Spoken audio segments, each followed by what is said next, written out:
du Père et du Fils et du Saint-Esprit, ainsi soit-il, mes bien chers frères et sœurs, mes neveux, nièces, cousins, cousines et tous les bien chers amis.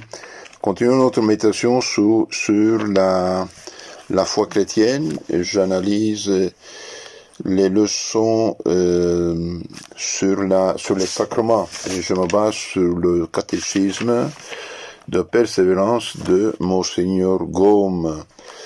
Monseigneur Gaume, c'est un prêtre du 19e siècle il a beaucoup écrit des choses vraiment très intéressantes et d'une manière très pédagogique. Eh bien, aujourd'hui, nous parlons des moyens d'obtenir la grâce de Dieu, le salut, l'Esprit Saint. En plus de la prière, nous avons les sacrements. Vous savez que Jésus, notre Seigneur, Fils de Dieu fait homme, égal au Père et au Saint-Esprit, s'est fait homme dans le sein de la Vierge Marie pour se charger des péchés des hommes et les expier sur la croix. Et le salut que Jésus a mérité pour tous et chacun de nous sur la croix, l'a confié à son Église, et l'Église le communique au moyen des saints sacrements. Et le premier de tous les sacrements sont le baptême qui nous fait enfants de Dieu, nous donne la grâce, la sainteté, l'Esprit Saint, les vertus théologales de foi, espérance, charité, les vertus de morale infuse, la prudence, justice, force et tempérance, et les dons du Saint-Esprit. Donc les sacrements sont comme s'ils étaient 7 canaux qui transmettent le salut de notre Seigneur Jésus-Christ. Bon, Jésus est Dieu, Dieu a les moyens, donc il a institué des moyens extra-temporels qui, s'appliquant sur les âmes, communiquent ce salut, communiquent le pardon, communiquent la grâce, communiquent l'Esprit Saint. Quel est le second moyen d'obtenir la grâce? Eh bien, en plus de la prière, le second moyen d'obtenir la grâce, ce sont les 7 sacrements. Et qu'est-ce que sont les sacrements? Les sacrements sont des signes sensibles institués par notre Jésus-Christ pour nous sanctifier, pour nous sauver, pour nous donner son salut, sa grâce, son Esprit Saint. Donc, ce sont des signes sensibles. Par exemple, quand une voiture passe et vous avez une croix qui pend dans le rétroviseur, vous voyez, c'est le propriétaire d'un chrétien, quoi. Donc, sont des signes sensibles, hein, mais efficaces, qui transmettent le salut, qui transmettent la grâce, qui transmettent le salut de Jésus. Combien sont-ils? Eh bien, sont 7, le baptême, la confirmation, l'Eucharistie ou la messe, la pénitence ou confession, l'extrême-onction, l'ordre et le mariage. À quoi se rapportent les sacrements? Tous les sacrements se rapportent à la communion, recevoir le corps du Christ. Le baptême nous rend capable de l'union qui s'y opère avec notre Seigneur. Personne ne baptise un peu communier, ou même s'il communie, ça ne sert à rien. Donc le baptême, ça ouvre la porte. La confirmation nous maintient cette union ou nous en rend plus dignes. La pénitence nous dispose à la recevoir lorsqu'elle est rompue par le péché. L'extrême-onction nous aide à la consommer au moment de la mort. L'ordre de le mariage la perpétue en perpétuant l'Église. Donc, le mariage, c'est pour peupler la terre et le ciel et donner des enfants aux églises, et le sacerdoce pour être l'instrument de Dieu pour communiquer sa grâce, son Esprit Saint. Donc, les 7 sacrements, en fait, on concentre l'Eucharistie, la messe, le corps de Christ. Celui qui mange mon corps, boit mon sang, la vie éternelle, a dit notre Seigneur. Donc, le baptême nous rend aptes, capables de recevoir notre Seigneur, de nous unir à lui. La confirmation nous maintient dans cette union, nous rend plus forts pour nous maintenir dans cette union, nous rend plus dignes. La pénitence, eh bien, nous purifie de péché et pour rétablir cette union, cette sainteté. Et l'extrême-onction aide à consommer cette union au mois de mort et aller au ciel. Et le mariage pour peupler le ciel et la terre et donner des enfants à l'Église. Et l'ordre sacerdotal, nous avons dit, pour nous donner les moyens de perpétuer l'œuvre de Jésus sur la terre.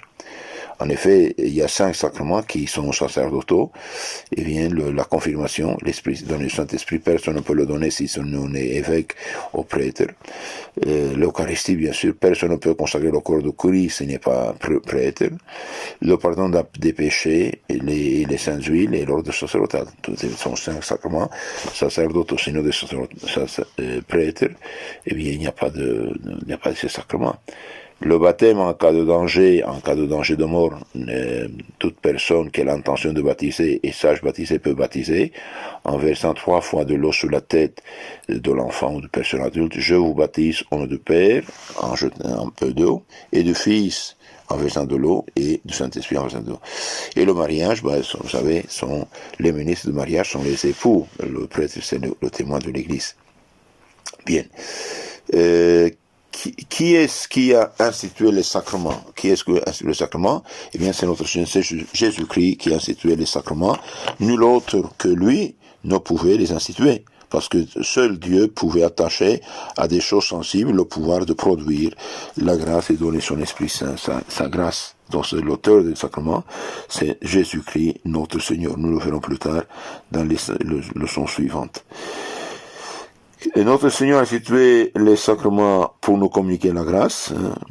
Quel est le but des sacrements? Eh bien, pour nous communiquer la grâce, le salut, la sainteté, pour nous aider par le moyen des choses sensibles à comprendre les choses spirituelles, pour nous montrer sa puissance infinie en se servant de petites choses pour en opérer de grandes, pour nous apprendre continuellement que nous sommes tous des frères.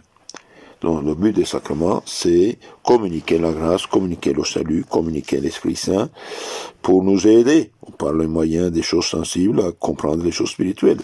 Par exemple, un jour, un pasteur protestant appelé le prêtre par charité est parti le voir.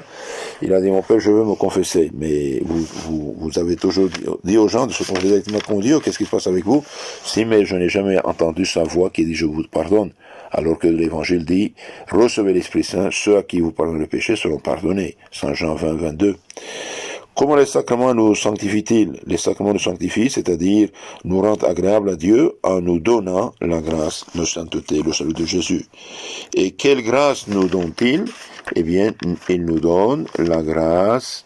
Les gens donnent la grâce qui de pécheurs nous rend justes, comme le baptême et la pénitence quand on a péché gravement, après le baptême, qu'on appelle pour cela les sacrements des morts. Donc le baptême et la pénitence ressuscitent celui qui est mort spirituellement.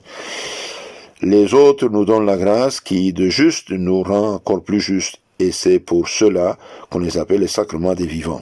Donc il y a deux types de sacrements, des morts, c'est-à-dire morts spirituellement parlant, le baptême, celui qui n'est pas baptisé est mort spirituellement parlant, et le baptisé qui a péché gravement, péché mortel, et bien par la pénitence, il ressuscite. Et les autres sacrements, ou bien ils augmentent la grâce, ils nous rendent plus justes et plus saints. Que produisent encore le baptême, la confirmation et l'ordre? Eh bien, le baptême, la confirmation et l'ordre impriment encore dans notre âme un caractère ineffaçable, qui nous rend propre à faire ou à recevoir certaines choses dans l'ordre de la religion. Aussi, on ne peut les recevoir qu'une seule fois. Donc, le baptême, la confirmation, le sacerdoce impriment un caractère, un signe qui ne peut jamais s'effacer.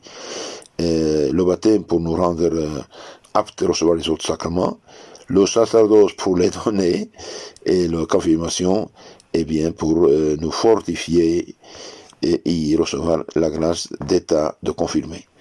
Comment les sacrements produisent-ils leur effet? Tous les sacrements produisent leur effet par leur propre vertu, c'est-à-dire indépendamment des dispositions de celui qui les administre, pourvu qu'on emploie les éléments nécessaires. Et donc la validité du sacrement ne dépend pas de la disposition du ministre qui les administre, sinon du sacrement, du rite même. Celui qui, par exemple, verse 3 fois de l'eau ou plonge dans l'eau, c'est la même chose, il faut qu'il y ait de l'eau. Et plonge dans l'eau ou verse 3 fois de l'eau sur la tête du baptisé, avec l'intention de baptiser, et en disant les paroles, je vous baptise au nom du Père et du Fils et Saint-Esprit, eh bien, il y a du baptême.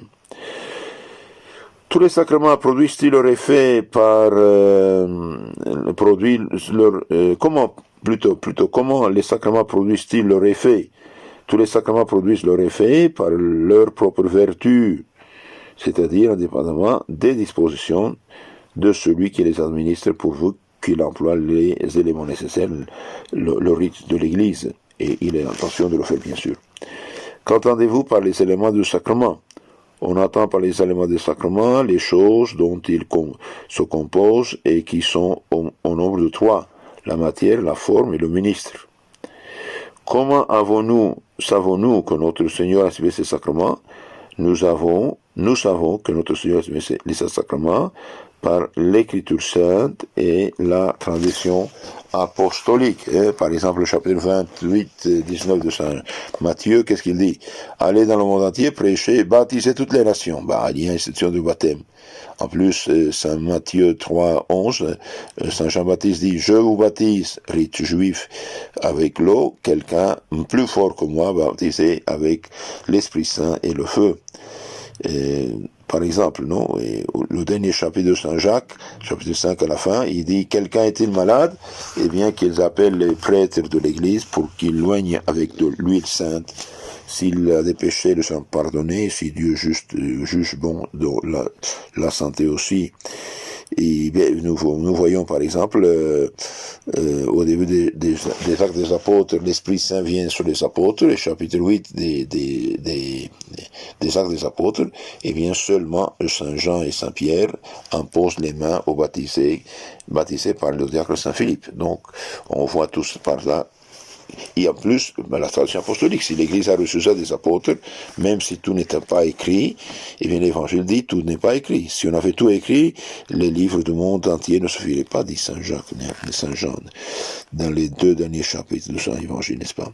Je prends la résolution d'aimer Dieu par-dessus toutes choses et mon prochain comme moi-même pour l'amour de Dieu, et en témoignage de cet amour, j'exciterai en moi un grand désir de bien communier et de recevoir les saints sacrements chaque fois que j'en ai besoin. Par exemple, la communion, la confession surtout.